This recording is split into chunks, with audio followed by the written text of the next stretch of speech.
시청자 여러분 안녕하십니까? 건강한 생활 습관을 지켜드리는 푸키 건강 뉴스 시작하겠습니다.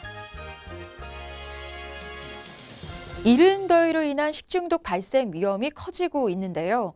음식물 조리나 보관, 섭취에 각별히 주의가 필요한 시기입니다. 식품의약품안전처가 최근 5년간 식중독 발생 현황을 분석해 봤는데요. 6월에서 8월 사이 식중독 발생 사례가 연간 평균 113건으로 전체 식중독 환자의 40%가량이 이 기간에 발생했습니다. 식중독 예방을 위해서는 채소류의 경우 염소 소독액에 5분간 담가 소독한 뒤 깨끗한 물로 3회 이상 씻고, 어패류는 흐르는 수돗물에 세척하고 중심 온도 85도씨 이상에서 1분 이상 가열해야 합니다.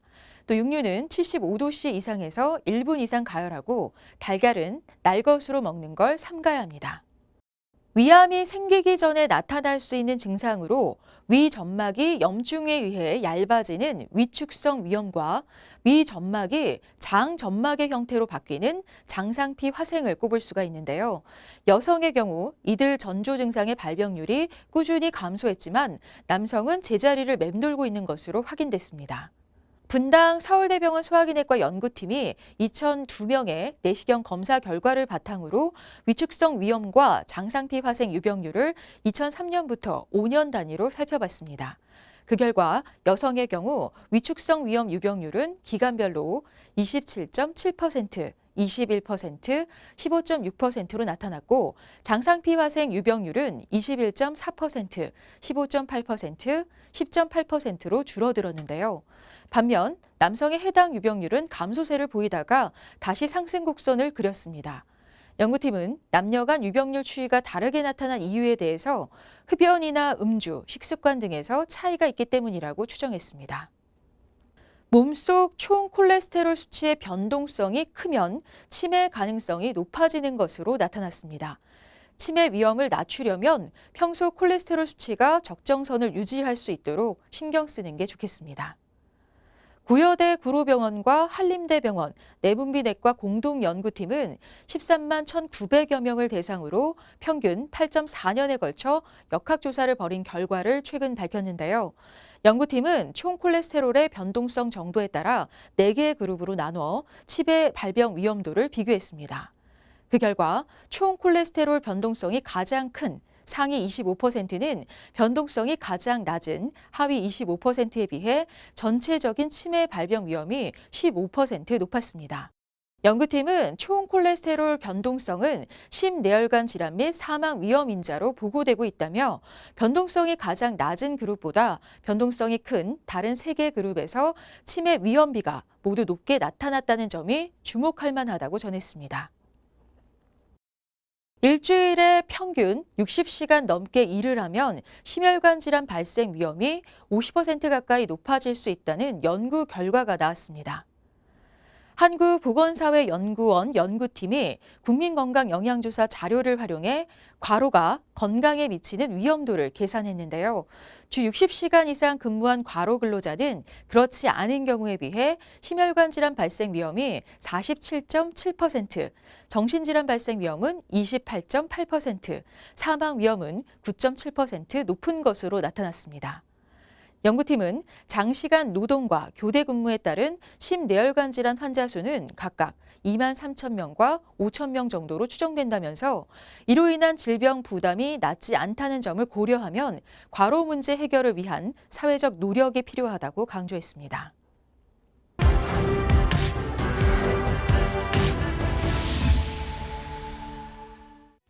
다른 데는 멀쩡합니다.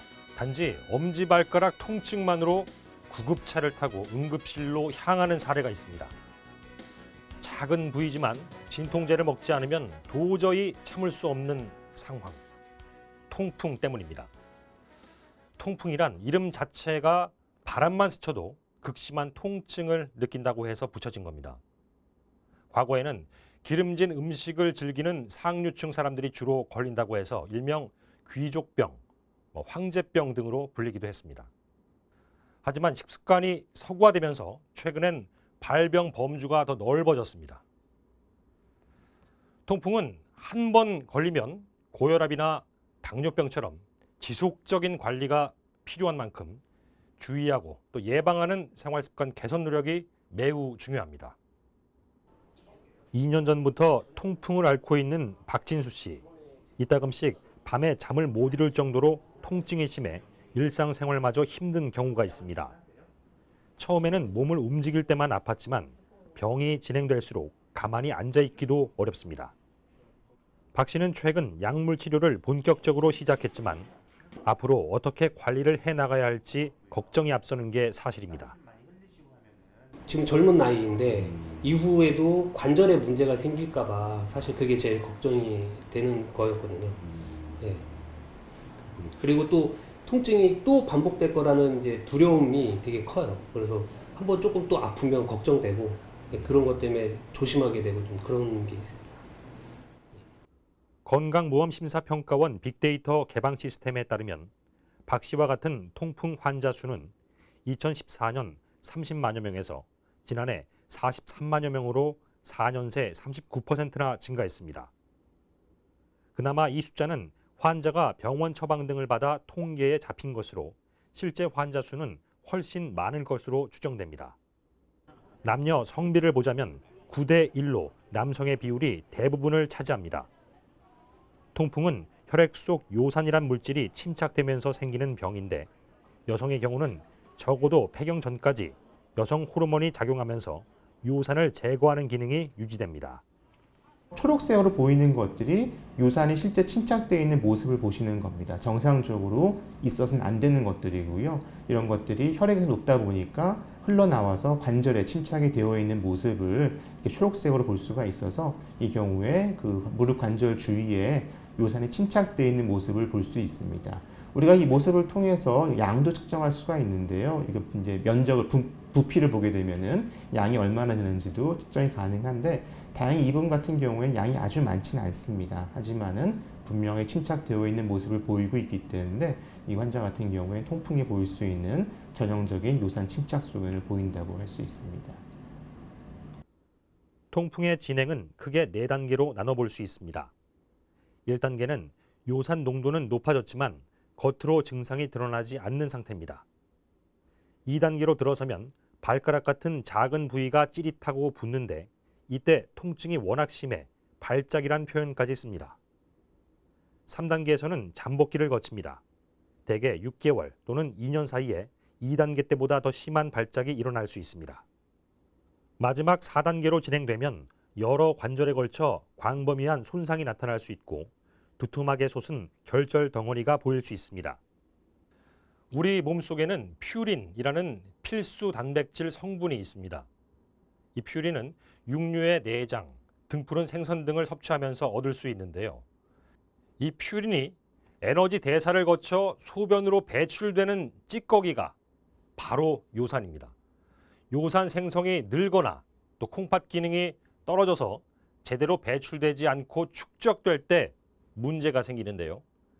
찌꺼기가 쌓여 요산 결정체가 만들어지면 백혈구가 세균이나 바이러스로 착각을 해서 공격을 하면서 이 통증과 염증을 일으키게 됩니다.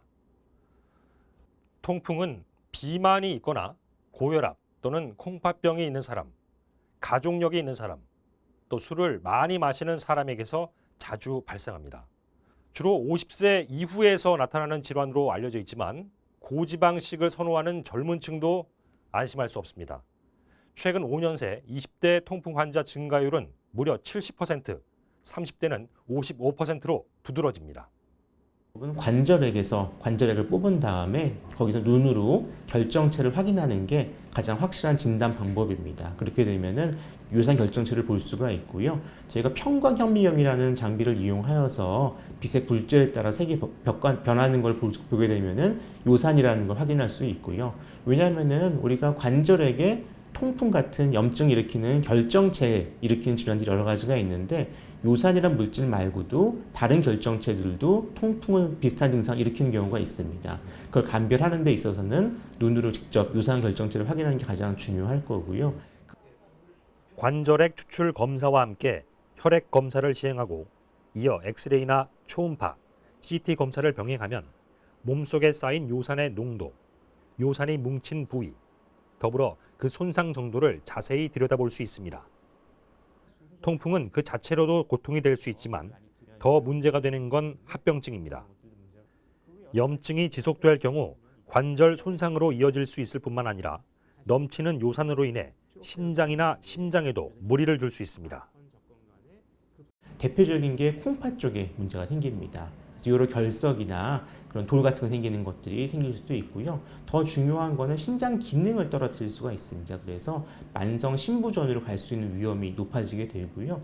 신장뿐 아니라 심장에도 문제를 일으킵니다. 우리가 뭐 심근경색 같은 심혈관계 질환에 있어서 요산이 또 한 가지 위험 인자이기 때문에 그런 것이 높게 유지가 될 경우에 그런 심장 혈관 질환이 생길 수 있는 위험이 증가될 수 있어서 그 방치하게 되면은 단순히 관절만의 문제로 끝나는 것은 아니고 우리 몸에서 아주 중요한 역할을 하는 신장이나 심장 같은 주요 장기 쪽에도 질환을 일으킬 위험이 높아지기 때문에 잘 관리하시는 것이 중요합니다.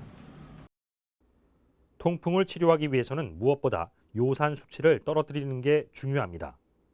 이를 위해 꼭 필요한 게 생활 습관을 바꾸는 일입니다. 퓨린 함량이 높은 음식은 피하고 체중 감량을 위해 과식은 삼가는 게 좋습니다. 더불어 혈압 및 콜레스테롤 관리 등이 함께 이루어질 때 호전을 기대할 수 있습니다. 물론 병원에서 요산 생성을 억제하거나 또 배출을 촉진하는 약물을 처방받을 수 있습니다. 하지만 약을 투여한다고 해서 금세 좋아지긴 어렵습니다. 통풍은 고혈압이나 당뇨처럼 계속해서 조절해 나가야 하는 질환입니다.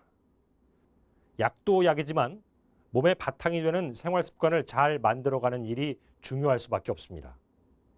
전문의들은 특히 통증 등의 증상이 없는 기간에도 적극적인 치료나 관리를 이어가야 한다고 당부했습니다. 또 검사를 통해 초기에 적절한 대응을 시작하면 관리가 보다 효과적일 수 있다고 전했습니다.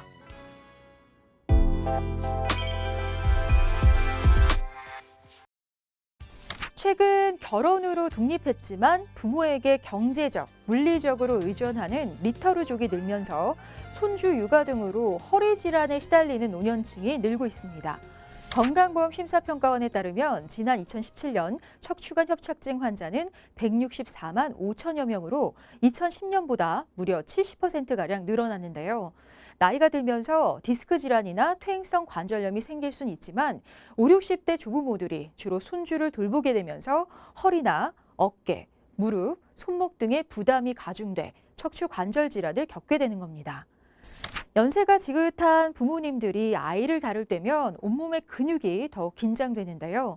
막 돌이 지난 10kg의 남자아이를 안았을 경우 허리에 가해지는 압력은 그냥 서 있을 때의 4.2배, 누워있을 때의 5.6배에 달합니다. 특히 육아를 맡은 노년층에서 가장 흔하게 나타나는 질병은 척추관 협착증입니다. 이 척추관 협착증은 척추관 내벽이 좁아져 다리로 내려가는 신경이 압박되면서 통증과 마비가 오는 질환인데요.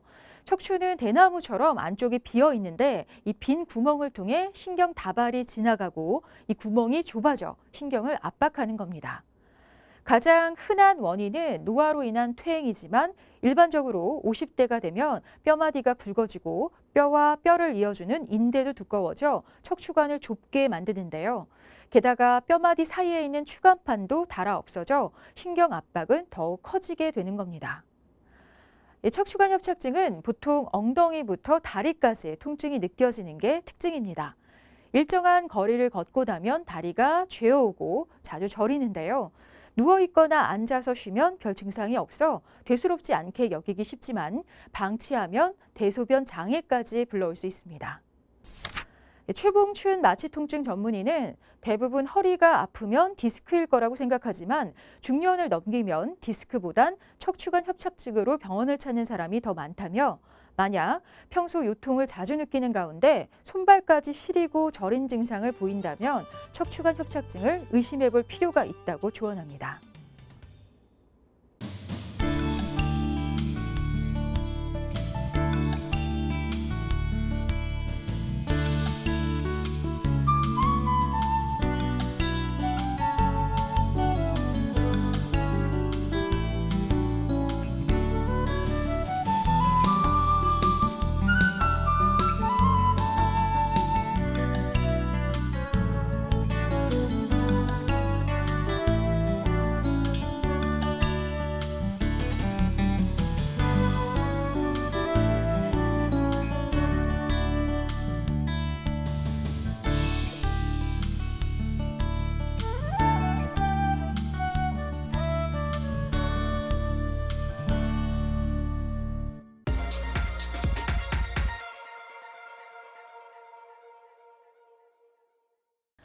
점점 얇아지는 옷차림에 다이어트에 박차를 가하고 계신 분들 많은데요. 우선 수면 습관부터 점검해 보시는 게 좋겠습니다. 잠을 충분히 잘 자야 몸의 기능이 정상적으로 가동돼 배고픔을 덜 느끼고 결과적으로 날씬한 몸매를 유지할 수 있다고 하는데요. 정상 체중의 건강한 사람도 잠이 부족하면 식욕이 증가해 음식 섭취량이 늘어난다고 합니다. 충분한 수면으로 건강한 생활과 날씬한 몸매 두루 챙겨보시기 바라고요. 오늘 푸키 건강 뉴스는 여기서 인사드립니다. 시청해주신 여러분 고맙습니다.